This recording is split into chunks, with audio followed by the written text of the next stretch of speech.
Welcome to Naval Air Station Moffett Field, 1992. This is the last Moffett Field Air Show. It's a time of sadness for many of us who've been coming to these air shows for years, but in a moment we're going to see what a wonderful show can be presented in the air here at Moffett. But before we see the air show, we must talk a little bit about the history of Moffett Field, one of the most important military activities in the San Francisco Bay Area, and a history that goes all the way back to the 1930s. The 1920s marked the golden age of the dirigible or airship. The first and most famous of them all was the Graf Zeppelin. Powered by 4 engines, it still holds the world's dirigible straight-line record of 3,830 miles non-stop. It was 770 feet long and 116 feet in diameter at its widest point. The Graf Zeppelin flew at a rate of 70 miles per hour. The dirigible was considered the ideal way of transportation at the time.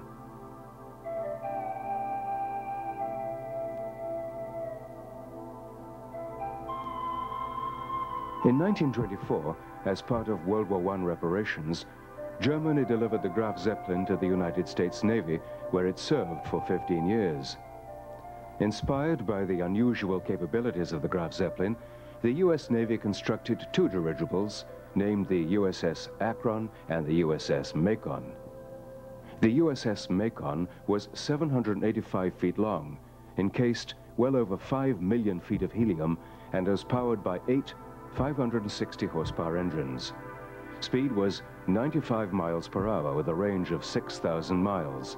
The primary functions of these 2 airships were to patrol, scout, spot, and identify ships. In addition, these dirigibles also carried 5 Sparrowhawk fighter planes in the hangar bay of the ship.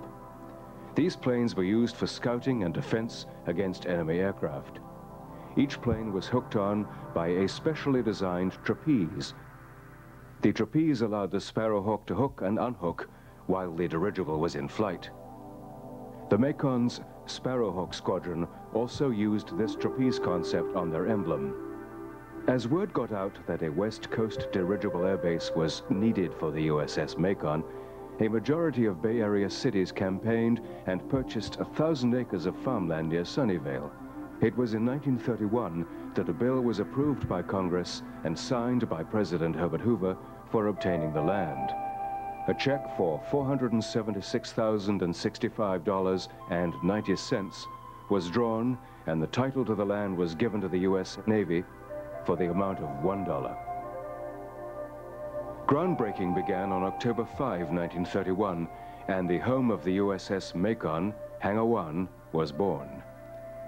Constructed of steel and covered with galvanized steel, the hangar measured 1,138 feet long, 198 feet high, 308 feet wide, with a floor space of 8 acres.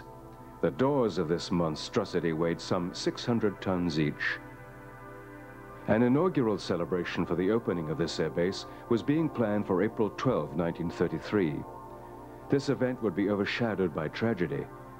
In the early hours of April 4, 1933, just 8 days before the commissioning, the sister ship Akron went down off the New Jersey coastline, killing 73 of her 76-man crew. One of the men aboard was Rear Admiral William A. Moffett, Chief of Aeronautics and Naval Aviation. Despite this occurrence, Naval Air Station Sunnyvale was christened at 11:30 a.m. on April the 12th, 1933. Some days later, the landing field was named Moffett Field in honor of the late Rear Admiral William A. Moffett. On February the 12th, 1935, the USS Macon crashed off the shores of Point Sur near Monterey. This loss marked the end of the dirigible. With the crash of the USS Macon, the U.S. Navy folded operations and transferred the base to the U.S. Army. The Army called it Moffett Field Army Air Corps Base. In 1942, with the outbreak of World War II, the U.S. Navy reinstated the air station from the Army, renaming it once again NAS Sunnyvale. A few days later, the Secretary of the Navy renamed it Naval Air Station Moffett Field. Later, hangars 2 and 3 were erected. Non-burning wood and concrete were used to construct these hangars, for there was a steel shortage because of the war. In the coming years, coastal patrol blimps, balloons, and air training ships were common sightings in the Santa Clara Valley.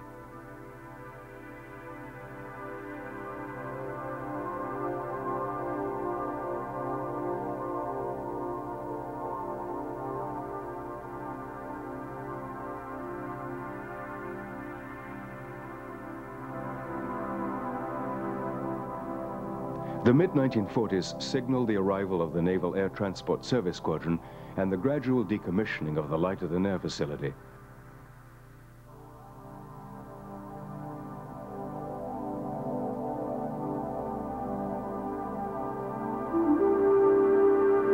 By the 1950s, NAS Moffett would soon be the West Coast's largest naval air transport base, the first all-weather naval air station, and the home base for aircraft carrier fighters guarding the Pacific.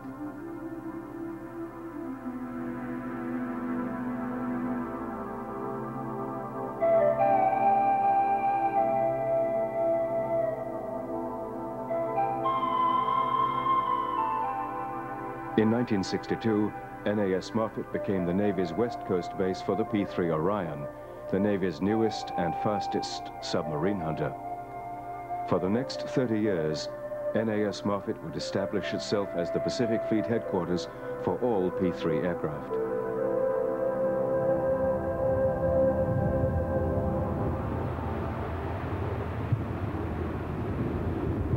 That was then. This is now. And now means that you are front and center, a ringside seat with 750,000 people who, through World Aviation, are getting to see Moffett 1992, the last air show. Okay, I have him right now, right above us. And what you'll see, ladies and gentlemen, you'll see a smoke trail start from behind the aircraft. There it is right now. The smoke is on, and that means that we've struck up the smoke canisters on the boots of our jumpers. And right now, ladies and gentlemen, it's my pleasure to hand over the microphone to the U.S. Navy Leapfrog's team narrator, Mr. Tom Sharpie. And we have jumpers away, falling at speeds of up to 120 miles an hour, coming face down to the earth.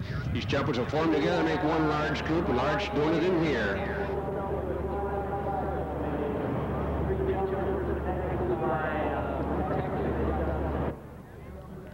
Next jumper's on his way in, right on target. Last two jumpers are in final. See their hands moving up and down, and what they're doing is controlling these canopies. Give them airspeed and lift, just like you do with an aircraft. Come right down in front of you, flaring it out, and touchdown. Final jumper's on his way in. Give him a big hand, folks. Okay, our top jumpers now.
aircraft is now commencing.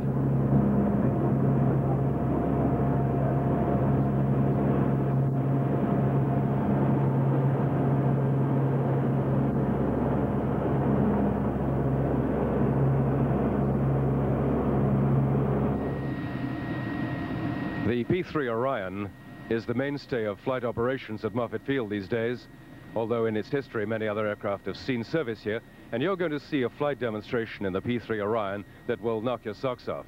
But let's talk to the crew and see what they have to say about their airplane. First of all, Mike Spradlin. Mike, would you introduce yourself, please? Yes, sir. Hi, I'm Lieutenant Mike Spradlin. I'm the pilot at the controls in the left seat of the aircraft for the air show. You've got a lot of time, a lot of experience, and you're an instructor in this airplane. Tell us what you really like about the P-3, because we're going to see it being put to its paces. Okay, I think the overall characteristics and flight characteristics of the plane are pretty amazing. You'll see from the demonstration that the plane can do quite a bit and that it's very versatile. Throughout the demonstration today, we'll never exceed any of the NATOPS limitations on the aircraft. The lowest we'll go is during the takeoff run, we'll get to 100 feet during the level off, and then 200 feet, about 300 knots during the high-speed pass. We get up to 60 degrees angle of bank during some of the maneuvers. Let's talk about the complete crew complement. Normally we have 3 pilots on a full tactical crew and 2 flight engineers. After that we have a TACO, or a tactical coordinator, who's the senior NFO or naval flight officer on board, also an officer.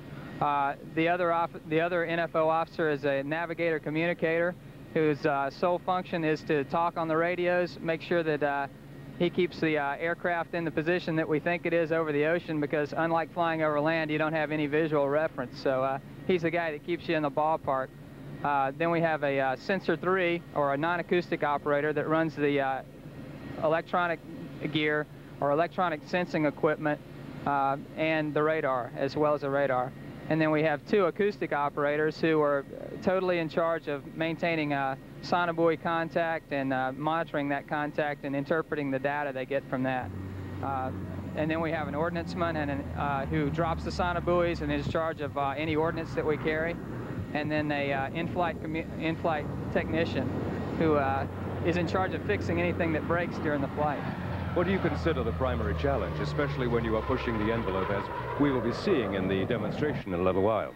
I think the hardest part for us during the air show and flying is to keep flight safety the paramount thing. We back up the pilots with altitude assignments, radio calls, outside air traffic, and on top of all that, we are required to keep track of all the systems, emergency procedures, environmental, hydraulics, etc. It can be a very challenging job for flight engineers. Well, the P-3 is a very overpowered aircraft. It produces approximately 18,000 shaft horsepower, and the variable pitch constant speed propeller allows the P-3 to operate at max power, max thrust, and when we land, to reverse the pitch of the prop and keep the same engine speed, and that allows the airplane to use all that shaft horsepower to back up the airplane, and with brakes assisted we can stop in like 1,000 foot of runway if the gross weight is light enough. As you probably are all aware, there have been occasions in which P-3s have been lost, and the speculation has been overspeed propellers.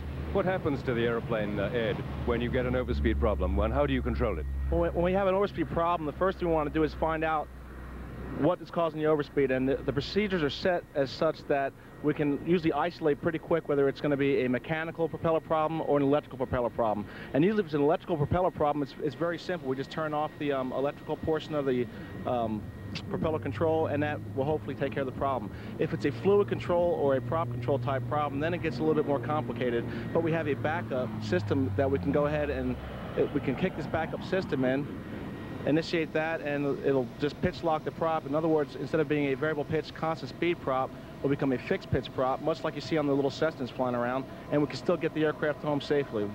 Our procedures are designed to put the aircraft in the best configuration possible to get us back home. You will today in the air show see an example of a feathered propeller as the P-3 comes by, illustrating one of the techniques that it uses to reduce fuel use and remain on station. And of course, we won't see any problems in the air today during the air show. We will, however, see 4 gentlemen of the United States Navy showing us what a marvelous airplane this is and what a great job they have done to bring it to us, the public. Thank you very much, gentlemen. And if you look over to your right over there, you'll see Scott Varick in Smoke and Thunder.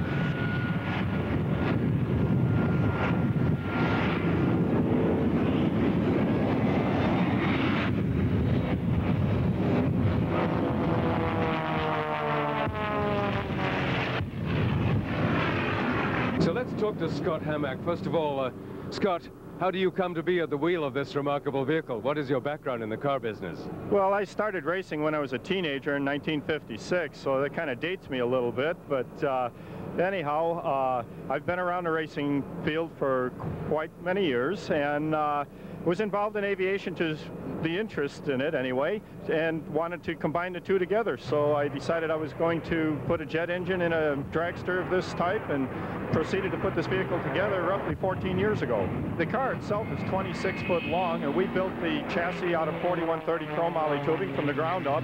The engine itself is out of a North American Buckeye, which was a Navy trainer, and they normally ran that aircraft without an afterburner, and they developed about 3,400 pounds of thrust.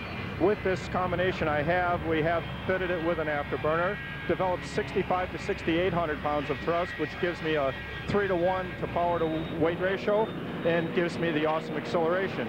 The car accelerates from a standing start at roughly 4 to 4.5 Gs, and will accelerate from 0 to 280 miles an hour in just under 6 seconds. So if I let the burner run for just a split second longer, I'm up in the 300-mile-an-hour range instantly. I've been running this car now for 13 years, and I'll tell you, the experience today operating it's no different than it was the first week I started running it. There's no doubt about it. Once you get in it and you fire this thing up, there's an awful lot of horsepower, and you're controlling the whole situation. So the performance definitely pumps your adrenaline up and really gets you ready for what you're going to do. When I actually race the airplanes, I let them come in at a speed roughly 180 to 200 miles per hour, and this is the advantage they have over me because I'm sitting at a standing start.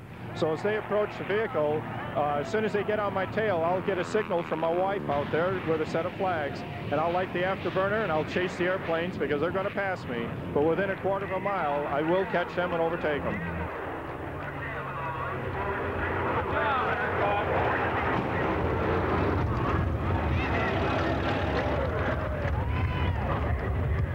Lots of tickets.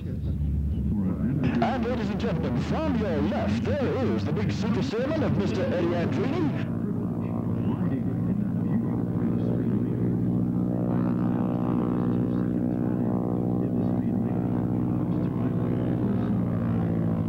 Many years ago at the Cleveland Everest.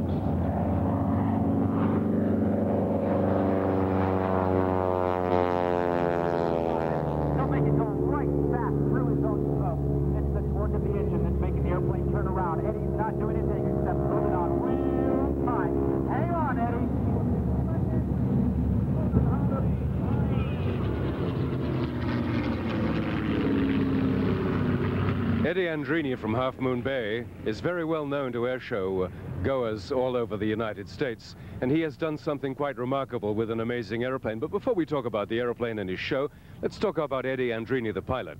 What is your background as a pilot, Eddie? When did you get started?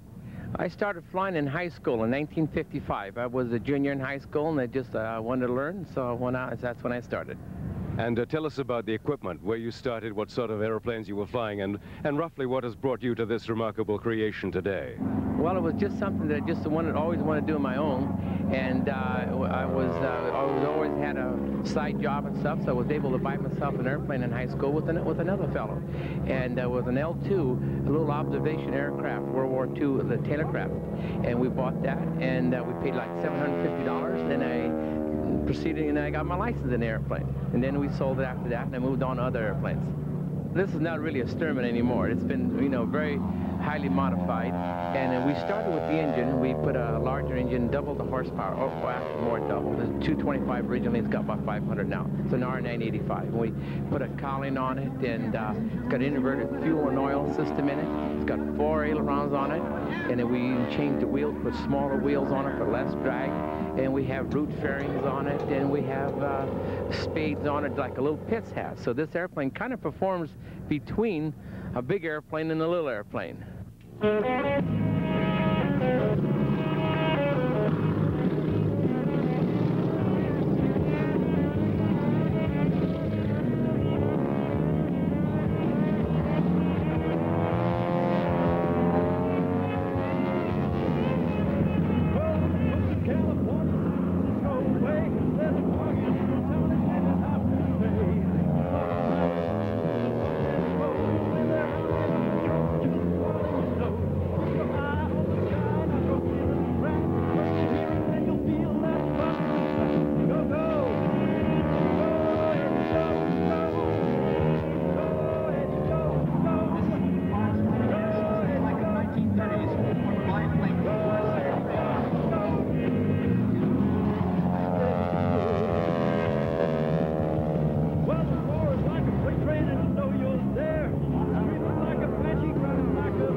Down there on your right-hand side, the Lockheed T-33, the Canadair. Rick Rickett at the controls is running up the engine now, that Rolls-Royce Mean 10 engine. They'll be taking you off and showing you a beautiful display of precision flight in the Lockheed T-33.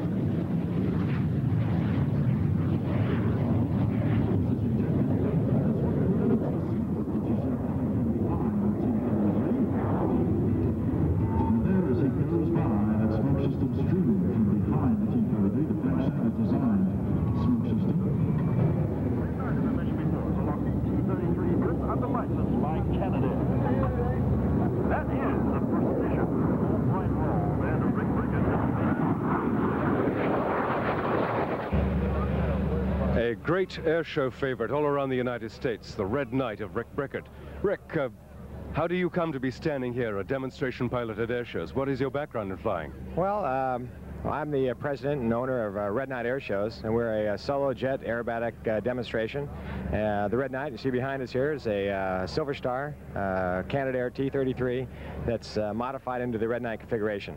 We have a very unique dual smoke system, which you saw in the slide of the show. And then we have the brightly colored paint scheme for visibility for the crowd. And we fly a full aerobatic routine designed to keep the routine at the airport, and so the entertainment value stays very high. How did you come to pick this airplane, and where did it come from? Well, a couple years ago, Dennis Sanders and I were looking at starting up an air show act, and we started going through jets and what would be suitable. And we said, well, we have to have 2 seats to be able to fly the press rides. So, okay, that knocked out, you know, Sabres and the single-place MiGs and things like that. We also wanted an airplane that was had self-starting capability. The straight wing of the T-Bird helps us so we can get in and out of some of the smaller shows, especially higher elevations.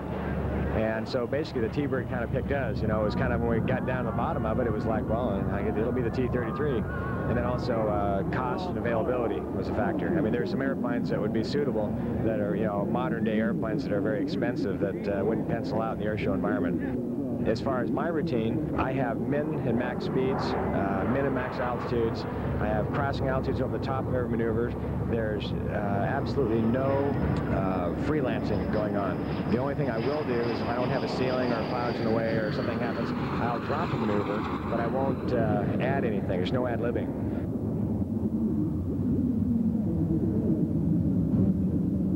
Tell us about flying the T-33. The basic question that everyone always asks is, what is it like out there? You've got a lot of other experience in current jets like the A-7 and the F-16. Tell us about the T-33 and its kind of handling characteristics and what you like about it. Well, the T-Bird's a great airplane. It, like I say, it's not a all-hydraulic airplane. We only have hydraulic ailerons that are assisted by hydraulics, so the maintenance and maintainability is good. The airplane's got a lot of performance. Yesterday I was out flying with the 1811 on a photo shoot, flying around at 120 knots. Today in the air show, you'll see me with the vertical roll going 440 knots indicated. I try to keep the top end of the show down to about 400 knots, so I stay in very close with the show site. But the airplane's got a lot of performance. It's got ease of maintainability. And as far as flying, it's a very nicely balanced airplane. It's quiet, it's air conditioned, pressurized. You fly your air show, you fill it up with fuel, and then you get about 1,000-mile legs with it. So you can get from coast to coast and get back to your real job, you know, for Monday. It's a good aerobatic airplane. It's a very honest airplane. It's got only one minor negative handling characteristic, and if you know about it, you just stay off the rudders. It's yaw sensitive. And besides that, there are really no negative handling qualities to the airplane. So it makes for an ideal air show airplane.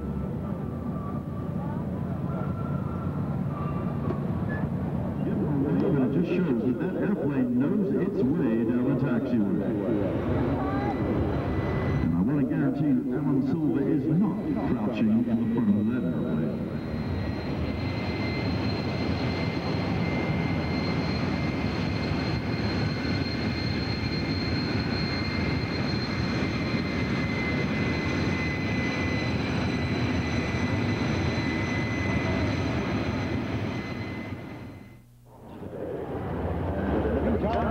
And ladies and gentlemen, from you right now, as promised before, Mr. John Culver in the AT-6 Texan. This airplane will start out live at Marine Corps Air Station El Toro, Southern California.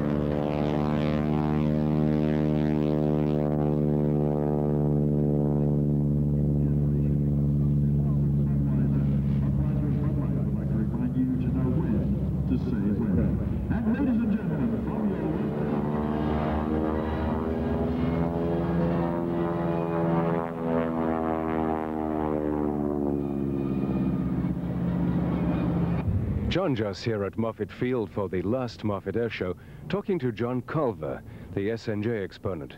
John, you've done something quite remarkable with this aeroplane, but before we talk about the aeroplane, tell me about your own flying background.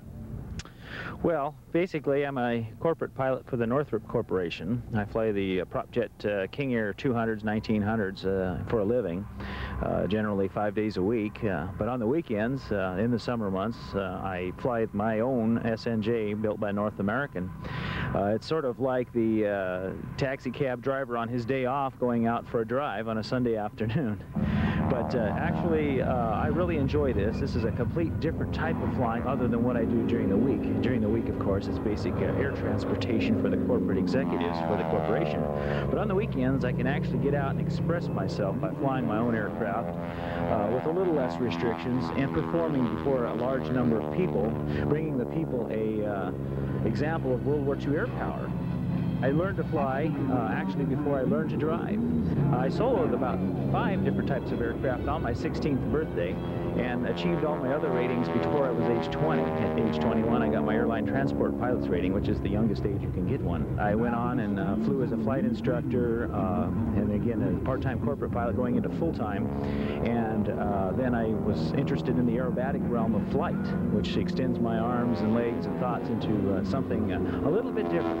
And so that's where I got into the competition and the air show routine. Other than the smaller, more exotic aerobatic aircraft, I wanted to get into something like the warbird movement, and I enjoy seeing large aircraft flying, and something like an AT-6 really fit the bill. Once this aircraft represented the backbone of our U.S. fighter pilots in both theaters, and I'd like to bring this to the public to watch and experience rather than having it sit in a museum quietly retired. Well, this aircraft was built by the North American Aircraft Company in 1944. We were fortunate enough to locate this aircraft with its complete logs. The aircraft was an advanced trainer during World War II. In Korea, it was actually designated as a primary trainer. The aircraft is equipped with a Pratt & Whitney 600 horsepower, 1340 cubic inch engine, which equates out to burning about 35 gallons an hour and about 50 during an aerobatic demonstration. This aircraft, the instructor sat in the back, the student up front, and it was used for a multitude of things, including aircraft qualifications prior to fighter entries for a lot of the cadets, bombers, camera action. This particular aircraft was an instrument trainer down in El Toro. Even today, there are several squadrons of these aircraft in active duty in the South African countries, still doing what the role of the A-10 does here in the United States, with that is being a close air support aircraft. They're equipped with small rockets and I believe 50 caliber machine guns. The top speed of the aircraft is 250 miles an hour, stall speed's way down to about 58 miles an hour, and it's a 6,000 pound aircraft at gross. The show that I perform with this aircraft is, everything I do is taught to the combat pilots during World War II. The exception being is that I bring it down on the deck, close and in tight to the crowd line, so they can see in great detail the loops, the barrel rolls, the split S's, Cuban 8s, the hammerhead quick turnarounds, and strafing runs. This airplane is very much a joy to fly. It's very light on the controls. It doesn't seem like it by looking at the aircraft, but it is very responsive. As a matter of fact, when you're flying in the environment that I fly down low, you got to be very careful not to over-control it and high-speed stall it. So that's why we have to be very careful with it, but otherwise she flies like a dream, an absolute dream.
Fenstermacher, it looks like they're going to go off just a little bit ahead of schedule. And welcome to Moffett 1992.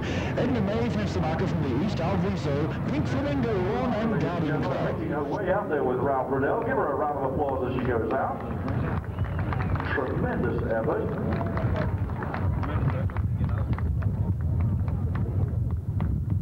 I don't know that hat is going to stay, Edna Mae. Yes, and the high heels are giving a bit of a problem there too, I see.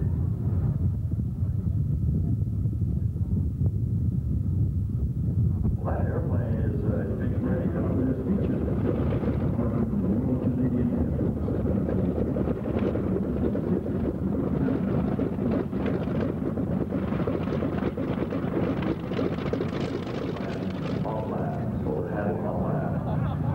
Bud Dolman is officially retired from the airship business, and he has... Oh, Ralph is not getting fresh there, Edna Mae. Those lower straps there are required, and I wouldn't bash him too hard with your bus there, because one thing you don't want in an aerobatic aircraft is a dazed pilot. My goodness me.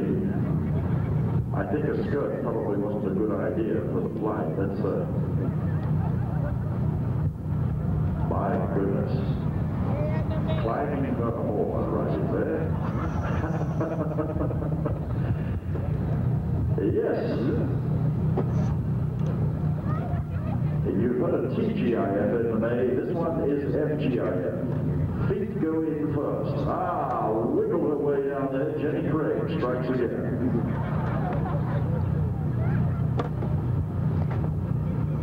Okay, now you need to put both of those straps over your shoulders.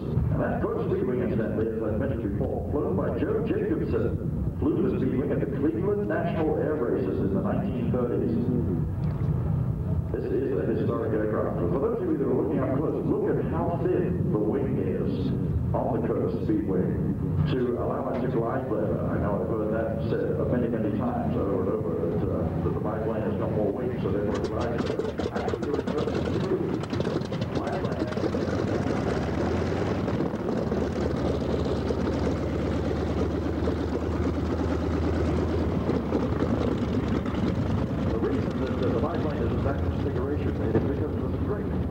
Vern, we hear the F word in flying a lot, and that word is fun, and you have a show that is mostly fun. Tell us about the genesis of it, where it came from, and what you're doing. Well, I've been on the professional airshow circuit for 15 years, and flying acrobatics is a great deal of fun. But some years ago, we decided to put a little comedy routine in to lighten up the air show. Even Shakespeare's tragedies, as you know, have a little comedy relief in them. And so we thought up old Edna Mae Fenstermacher, the poor old lady who's never been in an airplane before, and let's give her her first airplane ride. And then we hide a parachute jumper in the front cockpit. Nobody knows he's there, so that even the more sophisticated people that know that Edna Mae's not for real get very suspicious when two people get in the airplane and two people get out and there's nobody left in the airplane. Wait a minute. Ralph, your airplane is getting away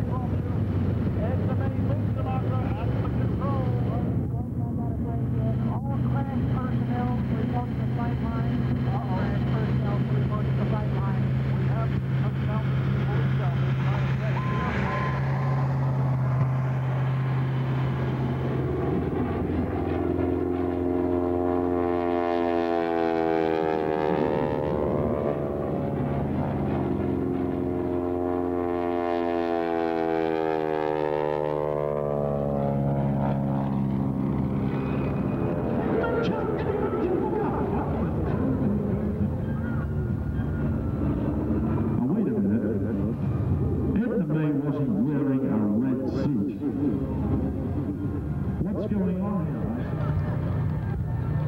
Oh, look at that. That beautiful touchdown. From a mile high, right to the spot. Ladies and gentlemen, Mr. Alan Silver from Hayward, California. I would say Alan was so away. 1932 Curtis Speedway.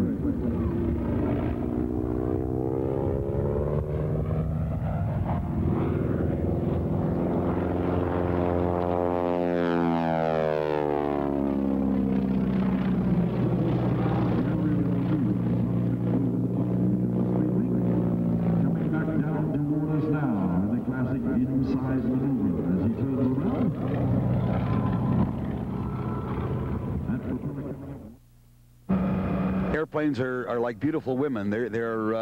I love them all. This is a 1932 Curtiss-Wright B-14B Speedwing, and it was built as a sports racing plane. The fellow that would buy this airplane in 1932 owned the then equivalent of a F-16 fighter plane. He had the fastest civilian airplane in the world, as fast as the modern fighters of its day. And it's a sweet, beautiful old airplane that was built for sports racing. It's a little bit today like owning a Ferrari. You've got real high performance. This airplane, even though it was built in 32, will today give a modern Bonanza a race for its money.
San Jose and Real View Airports.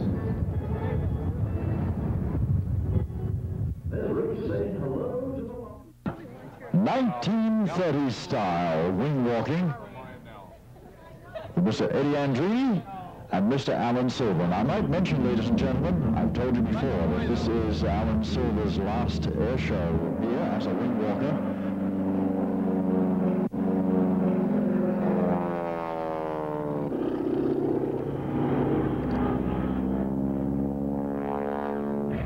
The other half of the Eddie Andrini Air Show is the brave man who rides the wing, and that man is Alan Silver.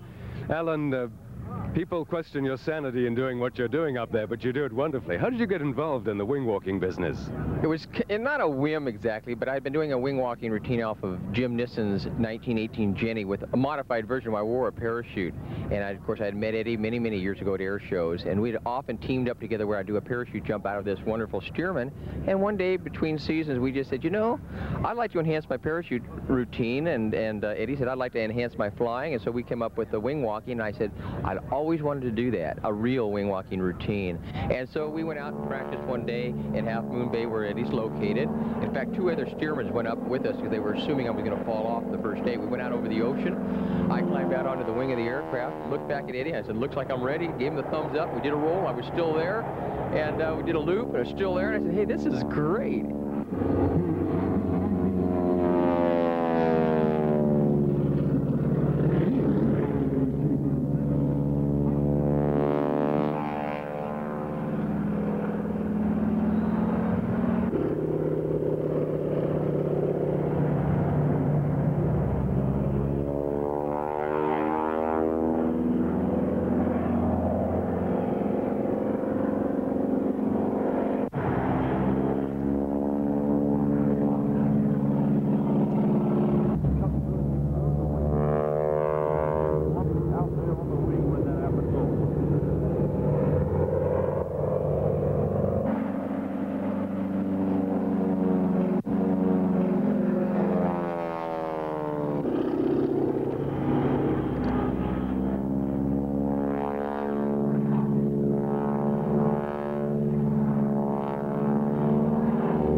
forces that you're encountering? What is the principal struggle for you technically? Well, the biggest struggle is, I can relate it, I think people can relate this to the recent hurricanes in Florida, where they call a force 4 hurricane. We're talking of 150 to 60 mile per hour winds, particularly when, you know, somebody in the diving maneuver just before we pull up. And then at that point, we're pulling 4 to 5 Gs, you know, 4 or 5 times your body weight. That in itself is quite a bit on your body. But probably the most critical time is when I transition from the lower wing to the upper area where we have the rack located. When I'm next to the fuselage, the prop wash is a big factor in getting my timing right to swing into the aircraft and the grips right to climb up to the top of the aircraft. That's what I consider the most critical time of the whole performance.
Alan, this, to our great regret, is going to be your last air show. Moffett 92, the last air show of Moffett, and the last wing walking of Alan Silver. What is causing you to set aside your parachute at this time? Well, I just figured if Moffett's going to be closing and no more air shows, I'm going to quit my wing walking routine. But I had committed myself to about three and a half years of this, and one for money for myself and my wife. But I just discovered this is extremely hard on your body doing this, and I've got gray hairs. It's not from fright up there on the top of the airplane. I'm 48. I should have started this 20 years ago.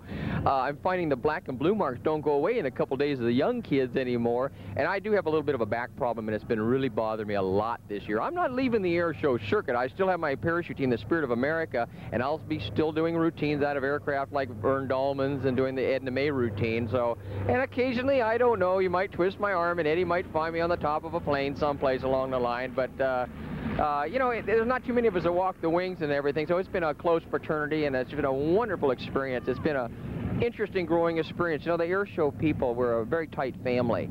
Flyers, all of us that are around the aircraft. And our main job is, when you look out, 400,000 people, our main job, as Sean Tucker said, is to entertain the people, and that's what we're here to do, and put on a good family entertainment.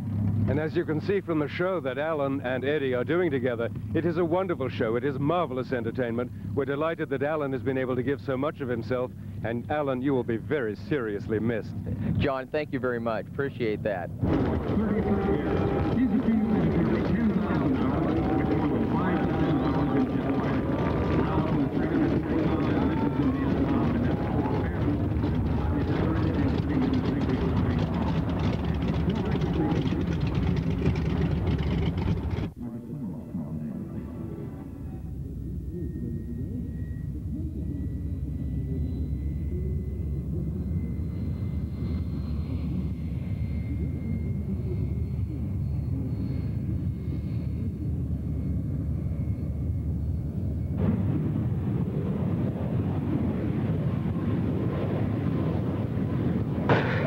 Now, ladies and gentlemen, that airplane that you saw blast into the air is the MiG-17F of Mr. Bill Reisman.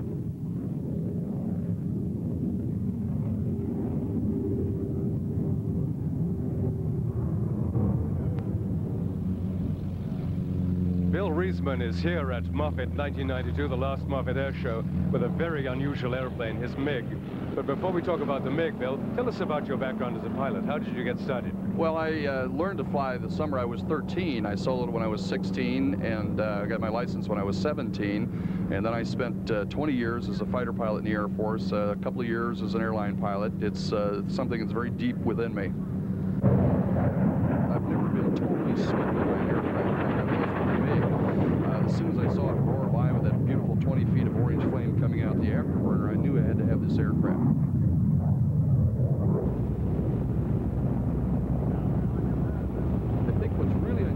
Is that I spent 20 years in a blue uniform studying intelligence reports on how to fight this aircraft, and now I own it and fly with it. Is the world changing or what? The aircraft is a dream to fly. It's a very honest aircraft. The MiG-15 has some very bad flying characteristics. They designed those characteristics out of the MiG-17 when what they really did to create the MiG-17 was redesign a MiG-15. They changed the angle of the wing sweep from 35 to 45. They added a third wing fence instead of two. They thinned out the wings, rounded the wing tips, and they extended the fuselage so that they could add the afterburner engine. And all of those characteristics changed the flying handling capabilities of the aircraft dramatically. It's a very honest aircraft. Now again from the left, Bill Reisman.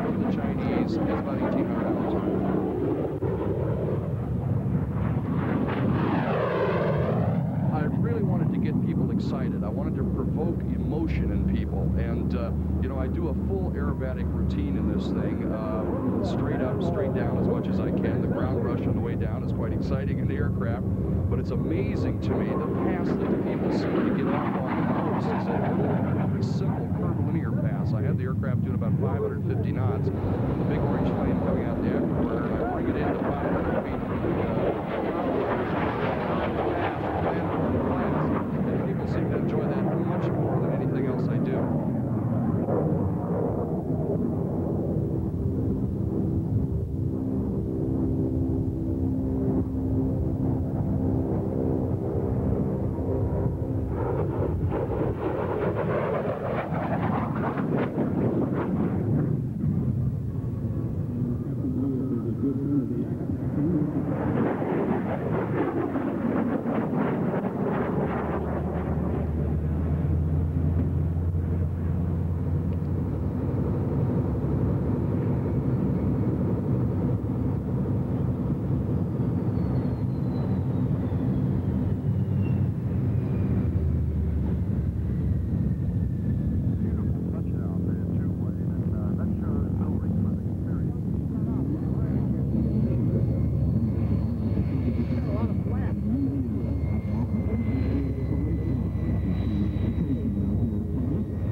about to see a tactical demonstration by one of the most devastating aerial weapons that the United States fighting forces employ, and that is the FA-18 Hornet.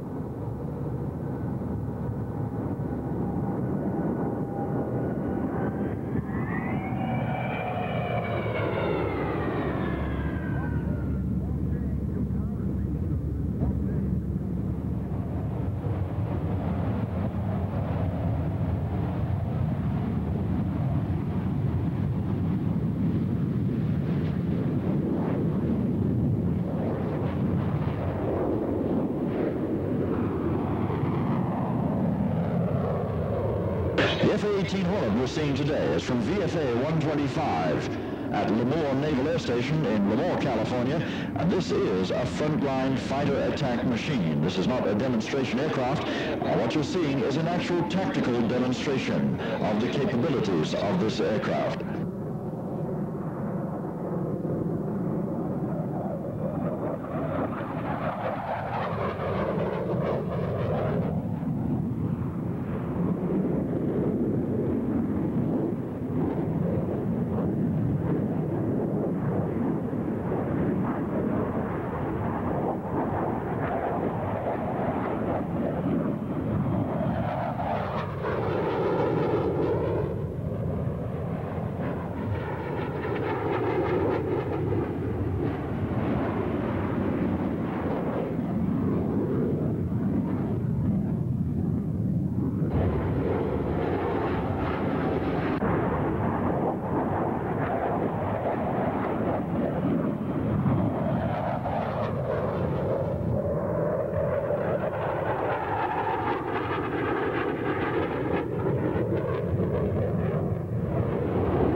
This is the last Moffett Air Show, as I'm sure many of you are aware. And I'm not going to be able to do them all day, of course, but Maggie Gunnison, Maggie Gunnison, who was born October 18, 1922, is 70 today.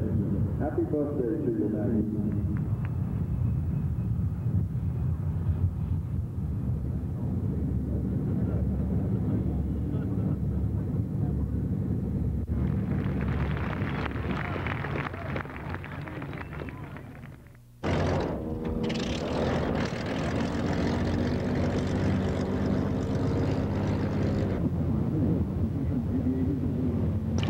ladies and gentlemen, we go from the finest that the military have to offer to the finest that the civilian world has to offer.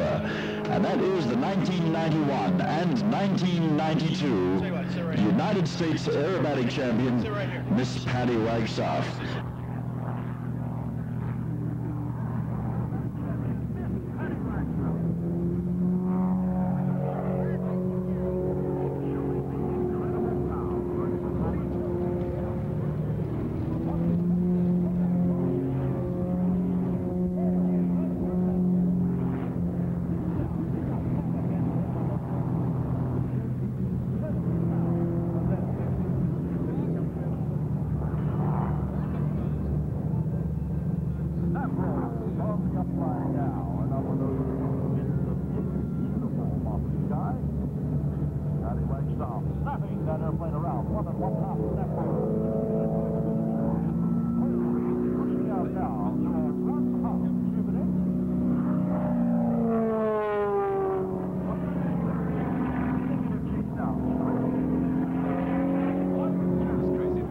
I come from an aviation family, and flying just really came naturally to me. And as soon as I started flying, all I really wanted to do was aerobatics. So I've been doing aerobatics since about 1983. I got my license in 1980, and I've been going for it and doing it full time ever since. I started in decathlon. Then I went to a Pitts S1S, and other Pitts, and other Pitts. I went to an Extra 230, and now I fly an Extra 260. I first heard of this airplane in 1987 when Walter Extra built it for himself, and it's a combination of both wood and composite construction. It's a fabulous airplane. It was the first six-cylinder monoplane that Walter built, and when I saw it, I thought, this is the plane that I want. Finally, Walter sold it. He wasn't interested in selling it for a couple of years, and sold it to Pompano Air Center in Florida, and I bought it through them and made some small modifications, and I've been flying it for 2 seasons now. It has a climb rate of about 4,000 feet a minute, a roll rate of 360 degrees a second. It has 315 horsepower and only weighs 1,100 pounds, and I tell everybody that's about what a Harley weighs. Well, it has a lot more vertical penetration, and that's especially important for competition aerobatics, which I'm heavily involved in. It can do a lot more on the line because it rolls so much faster, and I think it's a lot more exciting plane to watch than the four-cylinder monoplane.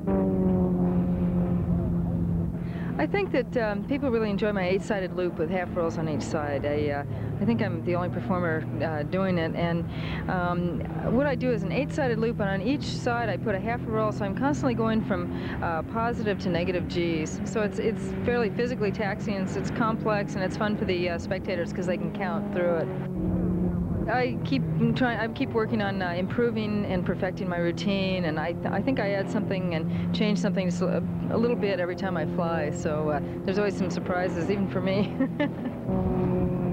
Well, I probably have taken it to the extreme, and most of the airshow pilots have. We're on the road 6 or 7 months a year. We fly expensive maintenance hog type airplanes. You know, there's always something that you have to be fixing on these planes, and it's really sort of a gypsy lifestyle. I'm a 4-time member of the U.S. aerobatic team. I've competed in England, France, Switzerland, and Canada, and I'm a 2-time national champion, 1991 and 2, and I've been the top-ranked woman aerobatic pilot in the U.S. since 1987. So I've gone at it pretty full-time.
you there. We've got Miss Patty Wagstaff in the parade car. She's hiding down there. Come on, get up out of there, Patty.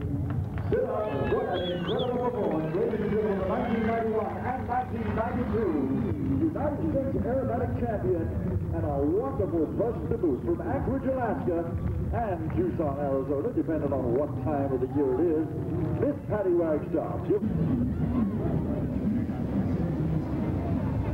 As we promised earlier on, ladies and gentlemen, we do have, for your excitement and viewing pleasure today, the Stealth F-117 fighter.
The incredible F-117A stealth fighter.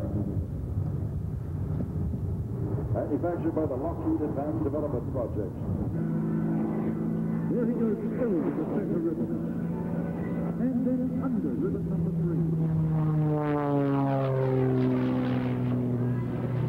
And ladies and gentlemen, if you'll direct your attention high above you right now, you are watching the aerobatic biplane, the Randolph Challenger of Mr. Sean D. Tucker.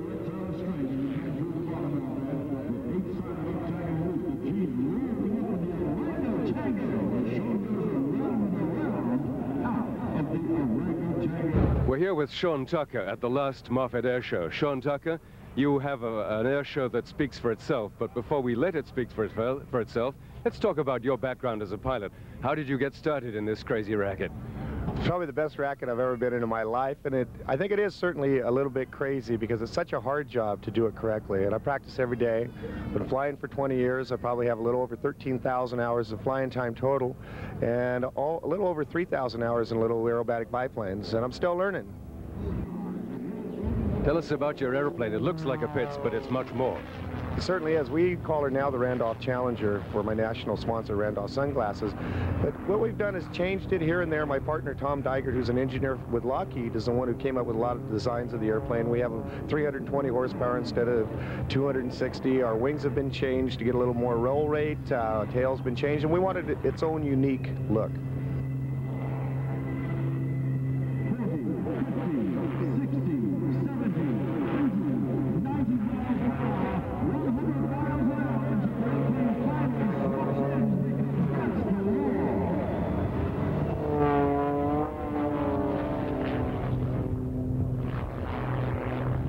And now you do a show which includes a lot of maneuvers that certainly I, as a pilot, and many other pilots in the audience think shouldn't be done.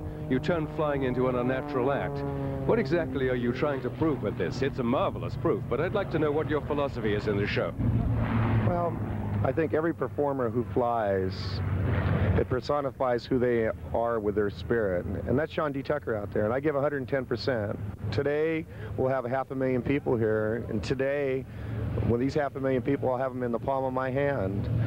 And they know when I'm done flying that this gentleman gave 110%. And I'm very humbled by the opportunity and very proud of the fact that I can fly like that.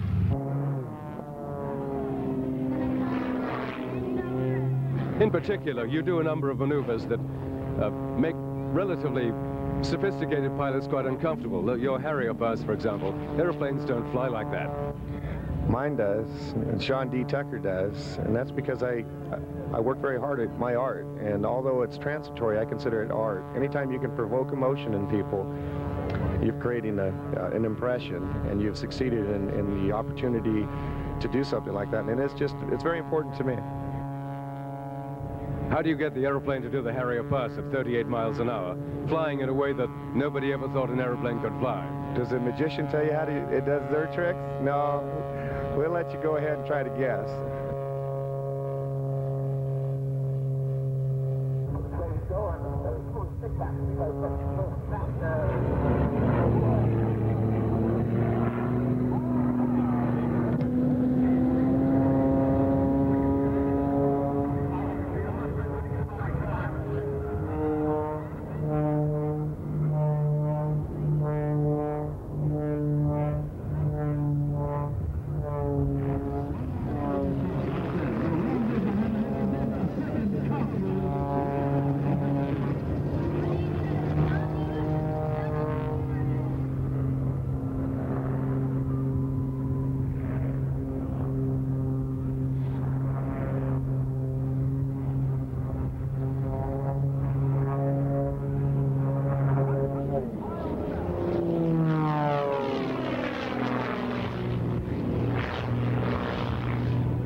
And ladies and gentlemen, at this point, if you look directly out in front of you, slightly smaller than the Lockheed hangar over there, and not quite as green, is our Norseman from Minnesota. And at this time, ladies and gentlemen, you see the Red Baron Pizza Squadron out on the end there.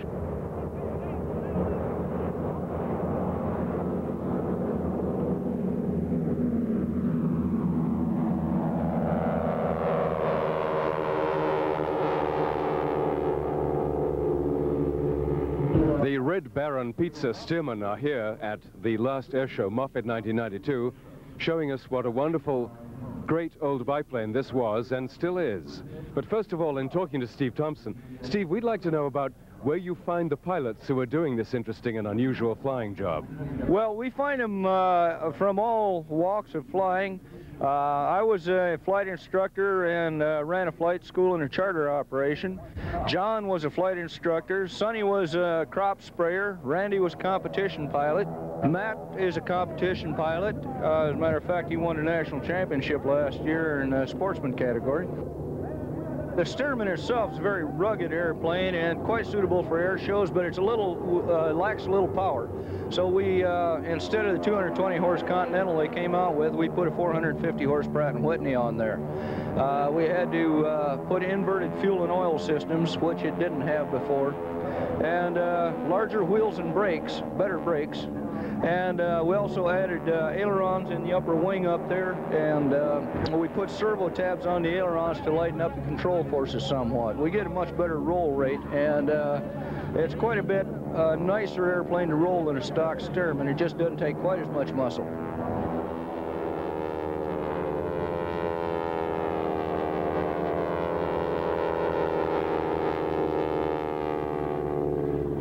One of the things that intrigues everybody who comes to an air show is, how do you design the air show? What do you decide what maneuvers you're going to do? Well, we start out with 1 or 2 or 3 maneuvers and think, we'd like to do this. Then you've got to try and design other maneuvers around to put them in the proper position. It's really a matter of evolution. You start out with a basic concept, and then you change it each year to make it a little better, a little tighter, a little closer. It's mostly evolution. In our type of show, actually the part that looks the toughest, which is the close-in formation stuff, is not the most difficult for us. The most difficult thing for us is when we separate, to try and keep the spacing even. The timing is so critical in that part of it. Flying close is, well, we fly close about 5 hours a day every single day of the year, with the exception of December and January. It's almost routine for us, so that may look the most hazardous, but the most difficult is the timing involved to get the spacing properly when we're not in close. There are some really neat little aerobatic airplanes. You saw a couple here, Sean Tucker's and Patty Wagstaff's. They are delightful aircraft with tremendous roll rates and tremendous responsiveness. Some years ago, I compared flying close-in formation with a big, ungainly airplane like this, kind of like performing brain surgery with a hatchet.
probably going to go further down. He's going to be coming out that side, yeah. The side over here. Coach Walsh, what brings you to an air show? I didn't realize you had this interest. Well, I'm a big airplane buff, and I've always wanted to fly a P-51, and it was just marvelous, just wonderful. That was the question. How was it? Tell us about the experience in a bit more detail. Well, it's a very smooth airplane. It's just beautiful, beautiful airplane. It was just marvelous. There were two of us, so we got pretty close together, and to see the F-51 in flight is just wonderful. So it was worthwhile coming to the air show. Have you had the chance to see some of these other airplanes here as well? Oh, certainly. I've seen virtually all of them, and of course this is my favorite, my sentimental favorite. Have you a specific flying experience of your own? No, I've flown with jets and things like that, but this is the best. We're delighted that you're here. Thanks so much. Thank you. Thank you, Bill. I hope that wasn't too much.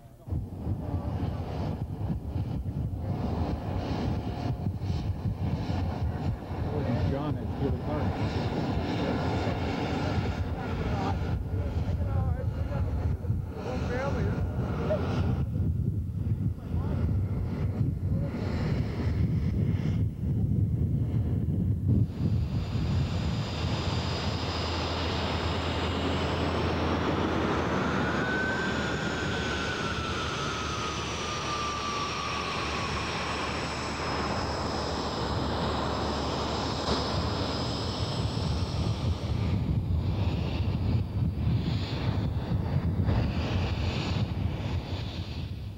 We're here with Bob Gilliford and his beautiful Sacco Golib.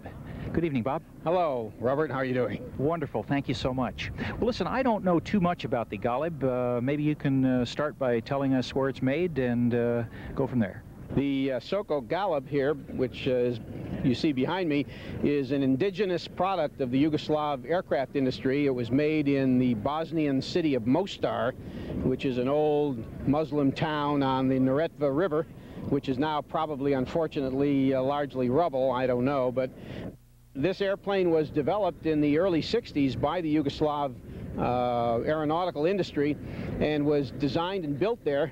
It incorporates a lot of Western components, notably the engine, which is a Rolls-Royce Viper, an engine that is in wide use in many military trainers, and actually was the engine which was used in the early Hawker business jets. So unique among foreign airplanes, foreign military jets, this has a certificated engine actually in the U.S. The prototype first flew in 1961, and I think the production went into the 70s, if I'm not mistaken. This particular airplane was made in 1967. It was in an operating squadron. It was overhauled, engine and airframe, in 1986, continued to be operated by a training squadron, and it was sold to a dealer in the United States in 1988. It left the operating squadron in about July, was disassembled, shipped over here, and flying again in the beginning of the year 1989. And it's relatively unsophisticated in terms of its systems. For example, it's not pressurized or air conditioned, which is actually good because it's one less system and a little less power taken from the engine. All the controls are manual. The starting of the airplane is extremely straightforward. Hit the button for 2 seconds and everything else is automatic. I've been involved for many years with propeller fighters, and I owned a couple Mustangs and a Corsair and a Sea Fury, and it was initially a little bit of a change to get into something that is not shaking you to death and that doesn't drip all over you when you get under it. But it's been a very happy transition once you get used to the difference in operating characteristics and aerodynamics of the engine and the fact that you don't have a prop blowing air across your control surfaces. It was a fairly easy transition, and now I'm very happy to be flying it. It's very quiet and smooth, and in many respects, or actually in most respects, it's a lot simpler to operate than a prop fighter, as long as everything is going well. There's very little to do. It's just essentially a go lever and a gear and flaps and a stick, and so it's a very nice airplane to fly from that standpoint. The airplane is designed primarily as an advanced trainer and a light attack fighter. It carries, as you can see, 250 caliber machine guns in the nose. It's equipped with hard points so it can carry bombs and rockets, and it was used in that role primarily for armament training, but of course, things being what they are, it's now being used for combat, I'm sorry to say. Here's one we've rescued, and it's not hurting anybody now, and I hope it won't. From your right, ladies and gentlemen, is the Yak Attack, and here to tell you all about it is Mr. Wayne Moreland. Spasiba, Gordon. Tolarici Dieti. That's ladies and gentlemen and girls and boys. Boyd's, the makers of quality gourmet coffee, are proud to present Bill Reisman and the entire Yak Attack team.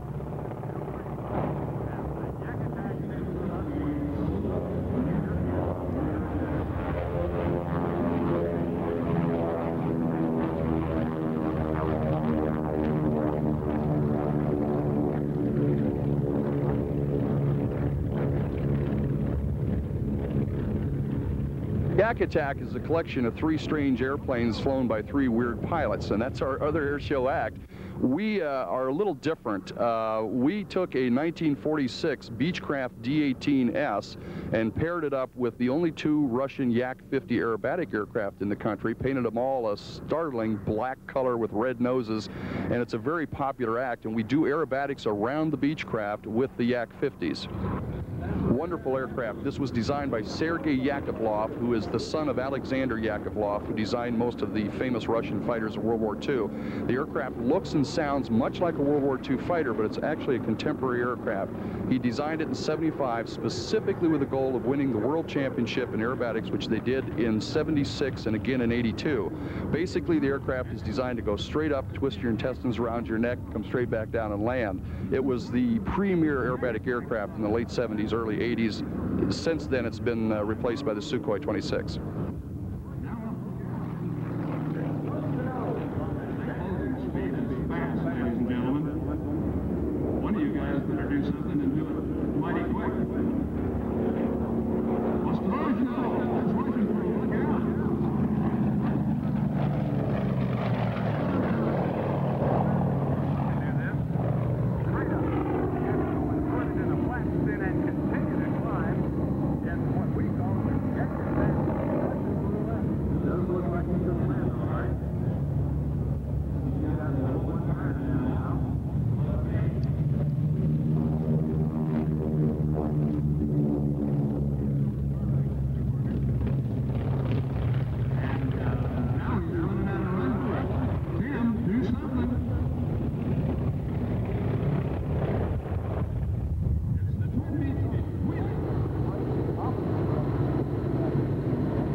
Okay, how are you? Good to see you again. It dawned on me at the beginning of today's show that you have just seen the last civilian aircraft act to be performed at the air show at Moffett. And it also occurred to me that maybe it's proper that the last civil air show act be conducted in 2 airplanes that came from the old Soviet Union, because it is, after all, the demise of the old Soviet Union and the change in the world that we have today that has caused actually the closing, or the soon-to-be closing, of this magnificent facility.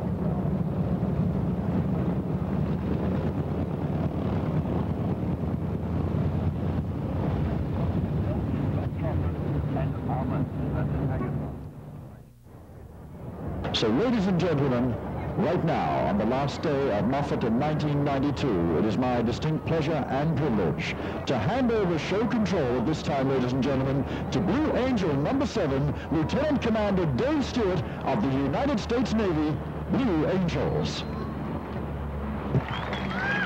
The Blue Angel maintenance crew and their equipment travel aboard United States Marine Corps C-130 Hercules transport, affectionately known as Fat Albert. It is the large blue and white aircraft taking its position on the runway to our right. Very shortly, Fat Albert will be demonstrating the jet-assisted takeoff capability of the C-130, commonly referred to as JATO. 8 solid fuel rockets, full mounted at each side of the aircraft, provide 8,000 pounds of thrust for takeoffs from short, unimproved runways.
Good afternoon, ladies and gentlemen.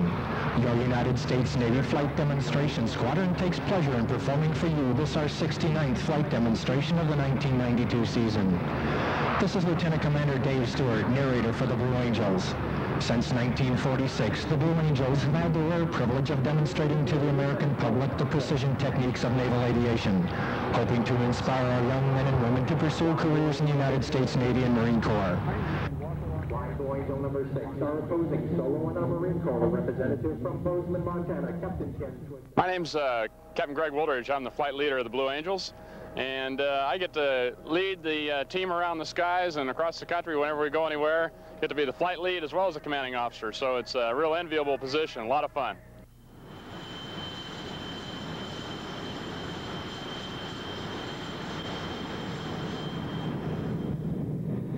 The F-18 is just an outstanding airplane. It's an outstanding air show airplane, but most importantly, and really the real importance of the airplane is that it's a tremendous combat aircraft.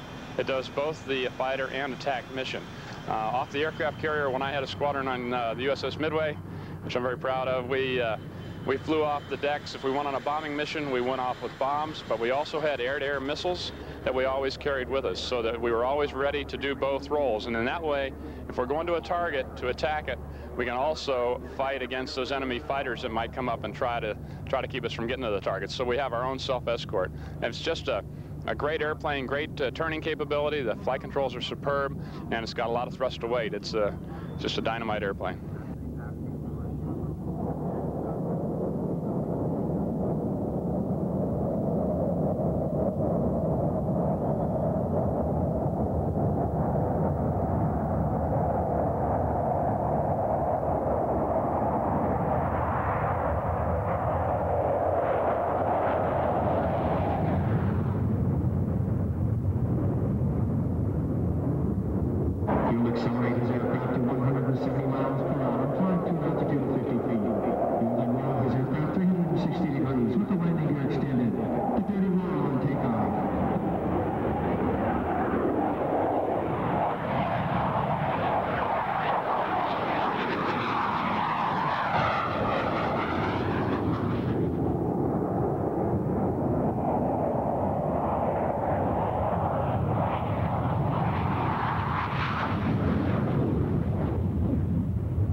The different positions on the team, of course, I'm number 1, the flight leader.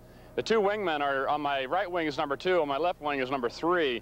The slot pilot is number 4. We work as a diamond, the 4 of us, for about the first 2/3 of the show. So there are 4 of us flying around as an element.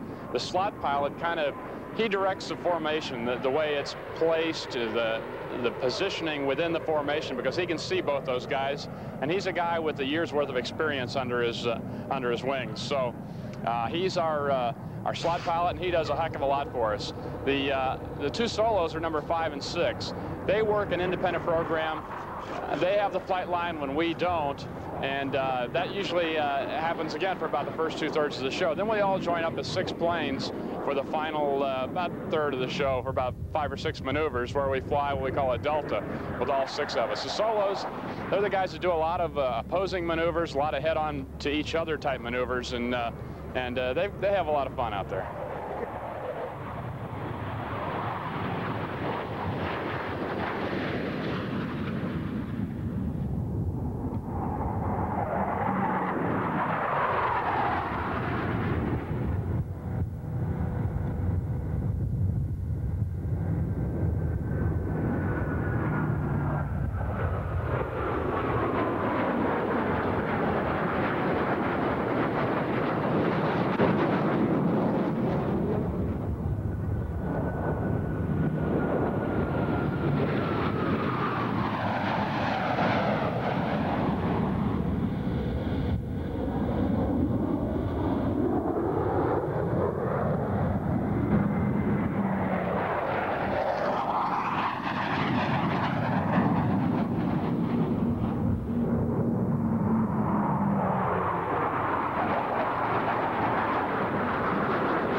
How do you get to be a Blue Angel? Well, that's a good question. The first thing you have to do, and I always stress this, is get a good education. Get your college diploma, your high school diploma, then your college degree. And once you have the college degree, then you can join naval aviation, either as a Navy guy or a Marine guy or gal. It's open to both men and women, and you work real hard at that. You earn your wings of gold, and then you go on and get some experience in the fleet. And it takes about 1,500 hours of tactical jet time to qualify for the team. So that takes probably 4 or 5 years of flying. And once you've gotten that prerequisite 1,500 hours of tactical jet time, then you can apply for the team. We take men and women. We haven't taken a woman pilot yet, but it's in the works. As soon as they get cleared for combat duty, then women will become eligible for the team. We like to have that as a prerequisite, the combat related duty. So, and that's going to come very soon, and I predict we'll have a woman on the team within probably 3 or 4 years, because there's a lot of outstanding women aviators out there in the Navy. To be the flight leader, the squadron commanding officer, you have to have commanded a squadron in the past.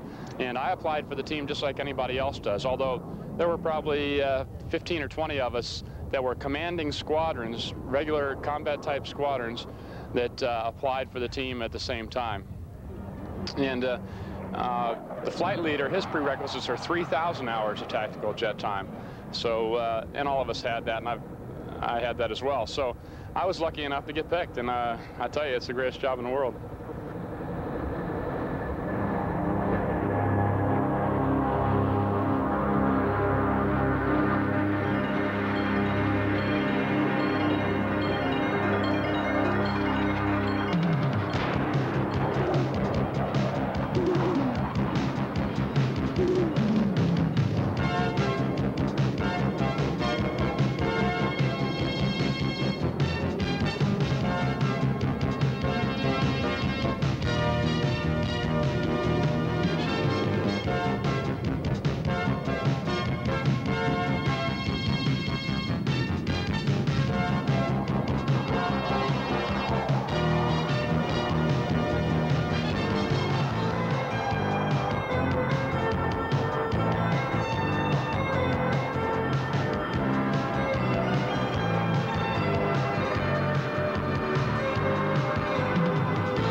been my privilege and my pleasure to be working with you over the last couple of days. My name, once again, is Gordon Bowman Jones. I'm from right here in the Bay Area. I've been proud to bring this show to you here.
Now you know why Moffett Field and the air show here has over the years been one of the best attended air shows in the United States of America.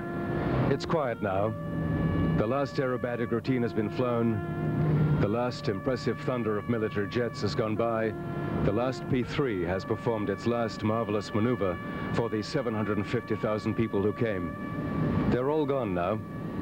They're leaving us with the memories of Moffett 1992, the last air show.